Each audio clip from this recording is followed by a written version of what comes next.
The BetOnline odds for the NBA championship have changed. The Golden State Warriors held the top spot for a while. Now here comes the Phoenix Suns. And of course, they lead the standings at the top. And they're also a plus 450 to win the title. Going to bring in our BetOnline Sportsbook brand manager, Dave Mason, here. We have a couple questions for you, Dave. The Suns, they've been strong for a couple of months now. But what goes into changing the odds and making them kind of the favorite? Well, I mean, last year they were in the finals. They made the finals, and they were a favorite at one point to win the championship last year. So their pedigree is there, even though they're kind of new. New to the top of the heap, but they're right there, and they've lived up to expectations all year. That they're the rightful favorites right now. So power rankings, which goes into what I've just talked about, their expectations going into the year, how they're doing recently. They've been great all year, and liability to the sports book. So that we do have a little bit of a liability on the Suns right now, so that always affects the odds a little bit as well. So the rightful favorites to cut down the nets, but there's a lot of good other teams out there. Certainly. We had a busy trade deadline this year, of course. One of the big names, James Harden, was on the move.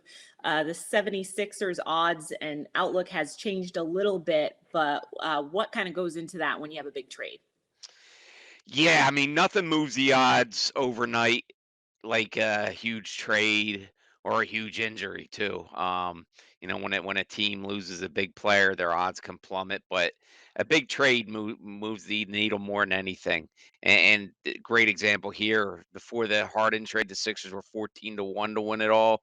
And right when they acquired the Beard, they went all the way to 7-1. So their odds are slashed in half, and they've improved even more. Now they're 13-2, which is plus 650. So I think they're 4-1 with Harden running the show that in Philly. So yeah, and people are betting them too.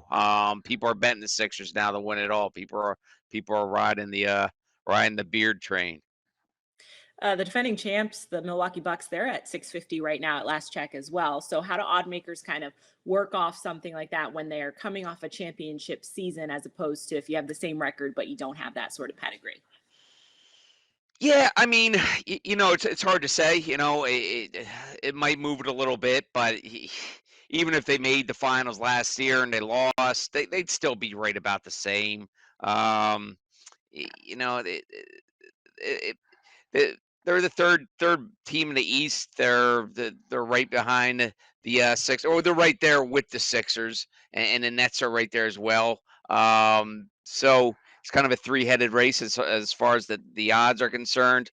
But they're the defending champs for the East for a reason. They got Giannis, and they'll be right there. But man, those Sixers, they're coming on strong.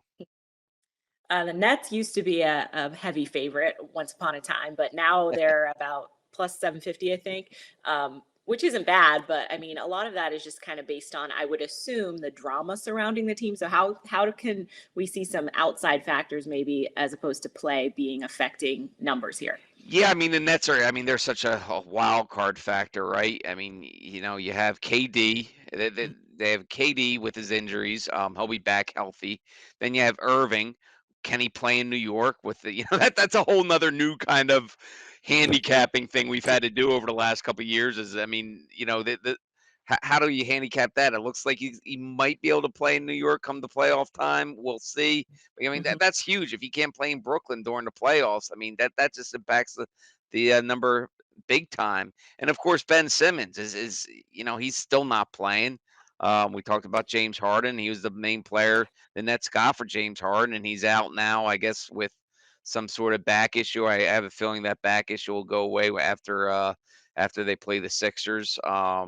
He doesn't have to play in Philly. So, and how do their new big three gel? So, I mean, if they gel, they're as talented as anybody.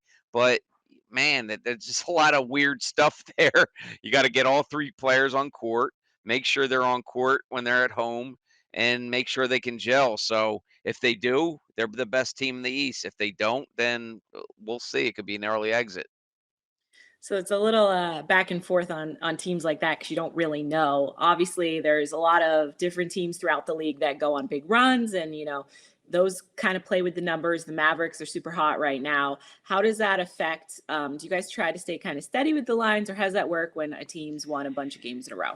It depends. The NBA is a season full runs. It's so long, and these teams, the regular season, it's not like the playoffs. The regular season's teams can go on these runs and both wins and losses.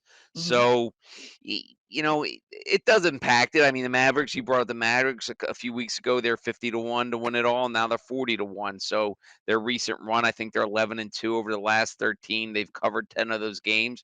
So they're red hot, right? But they still got a way to go to be mentioned with the Suns and the Warriors and the other big teams in the West. But it does impact the odds. And another thing, when teams go on runs, the players start to bet those teams. So we'll take on action, and we're gonna have to, lower the odds as well, just to for risk management purpose, to limit our exposure. So a couple different things there.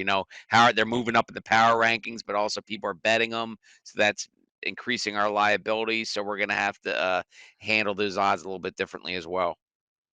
Okay, I think we'll close things out with a couple different contenders at this point. But from BetOnline's perspective, what's the biggest or worst loss for you guys if they were able to take home a title? Celtics by far. I mean, they've been getting bet strong. That'd be a huge loss for us. They're currently 10-1. Lakers, another team that's in a mess, but people love betting the Lakers, and that's another kind of wild card team. They're kind of like the Nets. It's like, okay, as long as they have LeBron, they're gonna have a pulse. And people have been betting Lakers still. I mean, even they're the 40-1, that would be a big loss for us. Bulls, who are cooling off big time. Bulls are 25-1. That would be a big loss for us. And Warriors. Warriors are currently plus 475. That would be a loss for us. Not a huge loss, but be a loss nonetheless. Gotcha. So lots different options out there for our betters. Thanks to Dave Mason, our Bet Online Sportsbook brand manager, for your insight. We appreciate you joining us. Thanks for having me.